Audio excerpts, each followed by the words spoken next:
What's up? I'm Elijah, the founder of Worship Support Network. Here's your church tip of the week. At Worship Support Network, we're all about building better culture. The way that we define culture is this: it's synergy driven by purpose. We've already listed a few foundational purposes. Now we're talking about synergy, and we're on number 6 in our synergy tips. Okay, the first one was this: define your vision. The second one was, where are you starting? The third one was, who do you need? The fourth one was create real measurements. The fifth one was learn how to listen and communicate well. And the sixth one is this: recognize your staff and celebrate milestones. In a book called Trust Factor, one of the studies they did with 100,000 employees was they asked them, what's the biggest reason for turnover? And 80% of them said lack of recognition. Now, I know in ministry especially, none of us are saying, you know why I'm in ministry? To be recognized. I think nobody said that in ministry. As leaders, especially as people following leaders, it's important that we recognize and reward great things that people are accomplishing in your church. As leaders and volunteers, it's important that we know that the first thing we can do to recognize and celebrate milestones is simply this: recognize and celebrate them. If your leader's doing something amazing that's touched you, recognize and celebrate it. If your team is doing something awesome that's changing the church and changing the culture, recognize and celebrate it. What does celebrate mean? It means this: it's more than just you.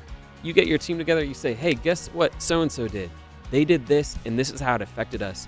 Here's a little token of appreciation. Write them a card, give them a Starbucks gift card, do something. But recognition and ovation is really, really important to building better culture. The second thing is this: discipleship. Man, I've already mentioned it, but it's important that you have a plan for your team on how to disciple them. And it's also important that you're illustrating it and walking it out yourself. The third thing is this: watch for rest. Man, I've seen so many team members, so many volunteers, even so many staff over and over and over go through these cycles of burnout. One of the best things you can do as a leader is watch for team members that need rest and insist that they take it. Sometimes people view this as failure, but I think it's really important that we develop a culture that insists on rest, that insists on balance. Make sure that you take it, and be watchful of your team. Make sure that they're taking it. If you're worried about, well, hey, quality is going to suffer if so-and-so isn't here, then let it suffer, because having them rested, having them cared for is way more important than one Sunday where a camera's not running well. So the third thing is this: be watchful of rest.